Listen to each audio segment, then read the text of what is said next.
नमस्कार मंडळी, तर पुन्हा एकदा स्वागत आहे आपल्या तुमच्या चॅनलमध्ये. आपल्या चॅनलचं नाव आहे गाव टू ग्लोबल. आम्ही आणि आपण दररोज आपल्या गावापासून ते ग्लोबल काय सध्या विषय घडत आहे त्याच्यावर चर्चा करतोय.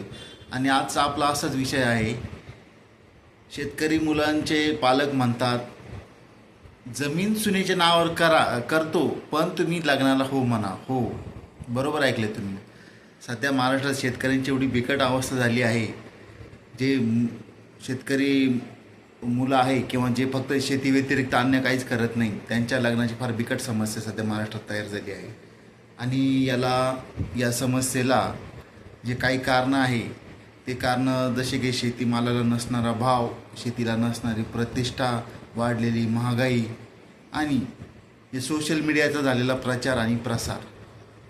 तर हे सोशल मीडियामुळे काय झालं आहे की जे काही लग्नाळू मुलं मुली आहे, तर मुलींच्या आईवडिलांची काय अपेक्षा असते, आमची मुलगी शहरात जावी, मोठ्या शहरात राहावी, नोकरदाराकडे जावं, तिथं कसं सगळं छान छान छान छान असं चित्र रंगवलेलं असतं.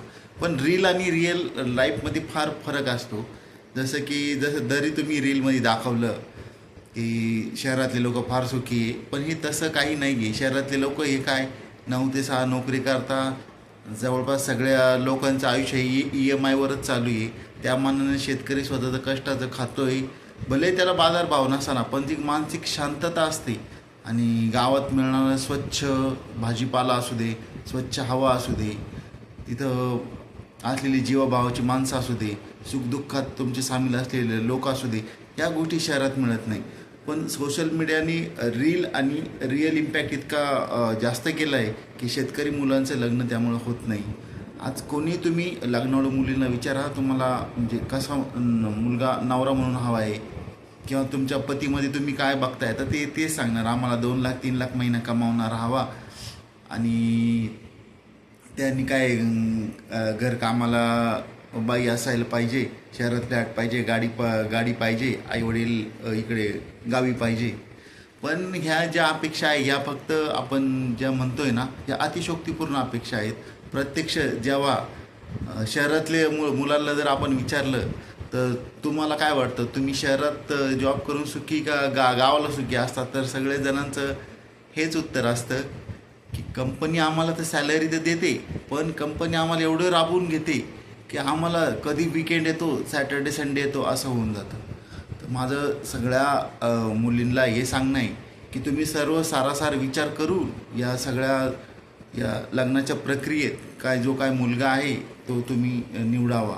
आणि शेतकरी बापांची तर अशी परिस्थिती झाली आहे, कोणतीही मुलगी म्हटलंच तुम्ही मुलाच्या वाट्याची जमीन तुझ्या नावावर करतो, पण माझ्या मुलाला लग्नाला हो म्हण, इतकी परिस्थिती गंभीर झाली आहे.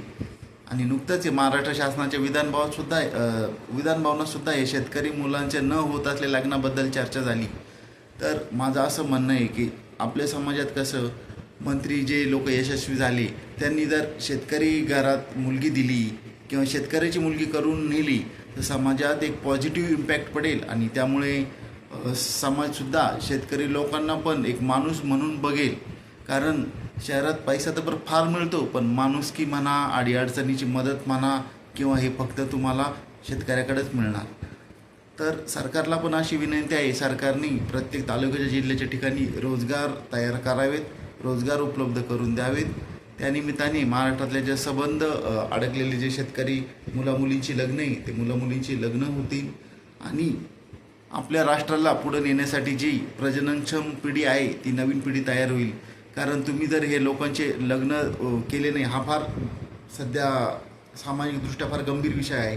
तुम्ही किती प्रगती केली, तुम्ही बाकीच्या राष्ट्रांचं उदाहरण घ्या, चायनाचं उदाहरण घ्या, तुम्ही जपानचं उदाहरण घ्या, या राष्ट्रांनी फार प्रगती केली, आपल्यापेक्षा फार प्रगती केली. पण चायनाने वन चाइल्ड पॉलिसी आणली. त्यामुळे काय झालं, तिथं बहुतेक मग पालकांनी फक्त मुलगाच झाला पाहिजे असंच हट्ट धरला. मग तिथं आज अशी परिस्थिती आहे 3 ते 4 कोटी जे मुलं आहे ते बिन लग्नाचे आहे. कारण शहरात राहणाऱ्या मुलींच्या फार अपेक्षा आहे किंवा लग्नाळू मुलींच्या तिथे पण फार अपेक्षा आहे. आणि जपानचं तर तुम्ही म्हणशाल, जपान तर कंट्री कामात एवढी बुडालेली आहे का तिथे आता वृद्धांची संख्या इतकी वाढली की जगात सर्वात जास्त वृद्धांची संख्या ही जपानमध्ये आहे. जर्मनीसुद्धा दुसऱ्या महायुद्धानंतर तिथं बरीच जीवितहानी झाली. त्यानंतर तिथे पण कमी प्रजनन दर असल्यामुळे तिथे पण सध्या लेबर शॉर्टेज फार होतं आहे. म्हणजे हा राष्ट्रांनी प्रगती केली, पण तिथं प्रजनन दर कमी असल्यामुळे आता हे पुढे कंटिन्यू टिकवून ठेवायला त्यांच्याकडे पुरेसं मनुष्यबळ उपलब्ध नाही आहे. तर माझी सरकारला हीच विनंती राहील, सरकारने प्रत्येक तालुक्याच्या जिल्ह्याच्या ठिकाणी रोजगार उपलब्ध करून द्यावे. त्यानिमित्ताने शेतकरी मुलांचा जो लग्नाचा प्रश्न आहे तो पण सुटेल आणि आपल्या राष्ट्राला पण एक रोजगारक्षम पिढी नवीन निर्माण होईल. आणि तुमच्या काही सजेशन असतील, तुमच्या गावात पण अशी समस्या आहे का, तुम्ही कमेंट करू शकता. आणि तुमच्या अजून काही नवीन नवीन कल्पना असेल त्या तुम्ही सांगू शकता. आणि असंच नवीन